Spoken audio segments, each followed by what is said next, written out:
nitrogen free extract. This is practical number 15 of AN 201 Principles of Animal Nutrition. We were performing proximate feed analysis.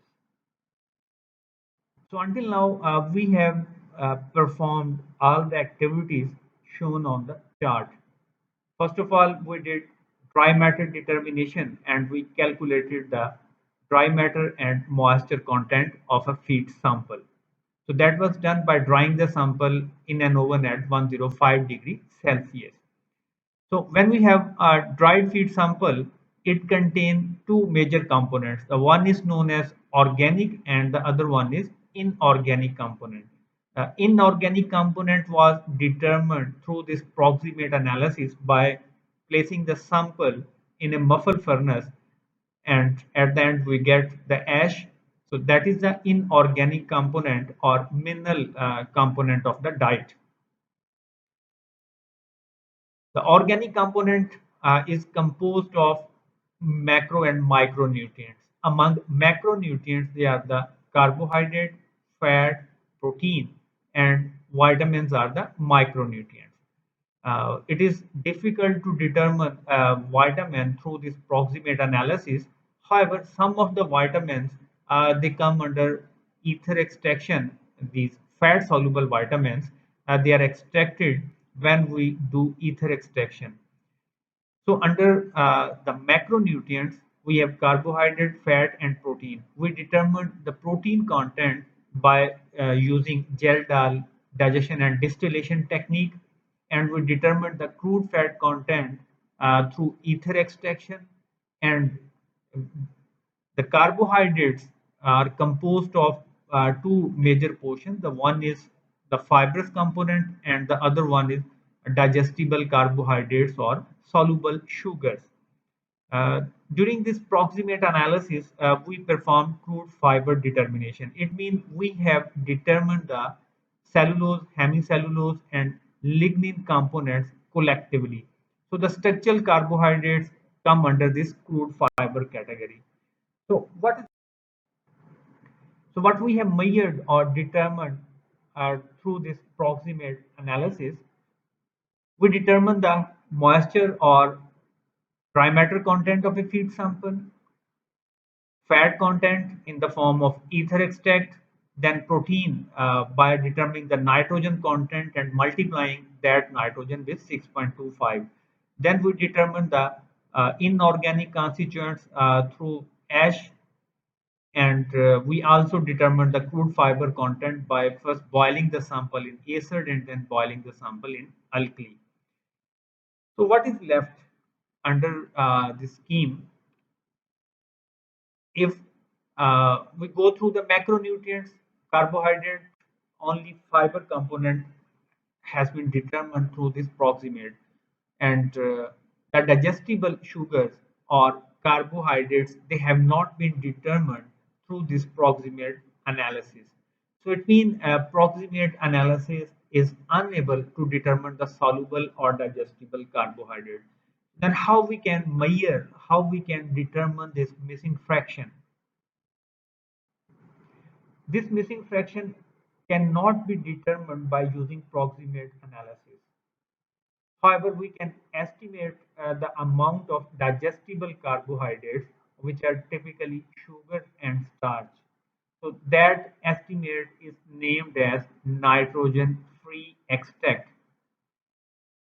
So the determination of nitrogen-free extract is basically the determination of digestible carbohydrates.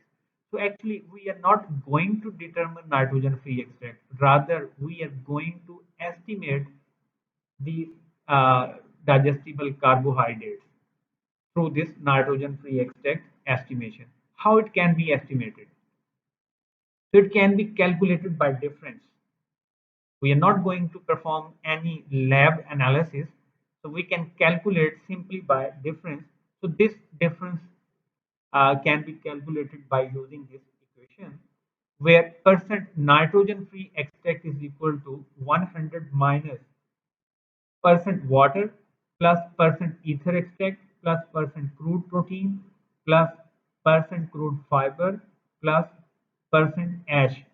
So sum up all these fractions and subtract out of 100, we get the value of nitrogen-free extract.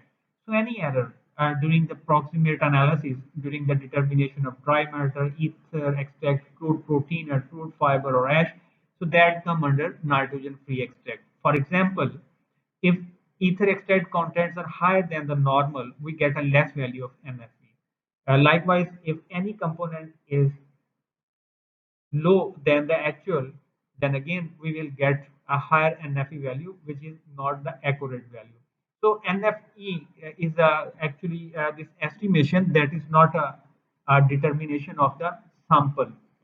So you can say this estimate is not 100% accurate. This just give us an idea about the amount of sugar and starches in a feed sample.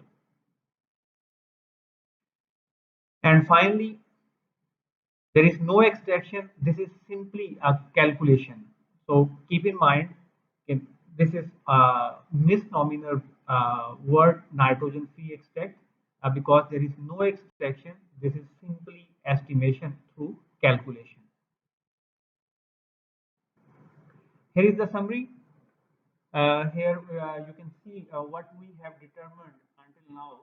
We have determined like ether extract, that is 4.2% on percent dry matter basis, crude protein. Then we have determined the ash content in a feed sample. Then we have determined the crude fiber content of a feed sample. So when we sum up all these four components, ether extract, crude protein, ash, and crude fiber, we get a value that is uh, 29.74. And because this is on dry matter basis, so there is no moisture, and then we can calculate NFE as 100 minus 29.74. We get the answer as 70.26. So this is nitrogen free extract or digestible carbohydrate component of a diet. You can also convert this dry matter basis data on air basis data by using the dry matter content of a feed sample. So if dry matter content is 89.33, then you can convert this by simply multiplying 4.20 with 89.33. You will get a value that is on as fed basis. So this value mean when you are feeding the stuff as such, then animal will be getting 3.75 on as fed basis. Likewise, crude protein, ash, crude fiber, NFE, and all such data can be calculated by this way. So in this way, you can convert this percent dry matter basis on as fed basis for practical feeding of the animal. So this is all about proximate feed analysis, and we have also did calculation for nitrogen free extract, and this is over now. Thank you. If you have any question, you can reach us at www.foodfeedinfo.com.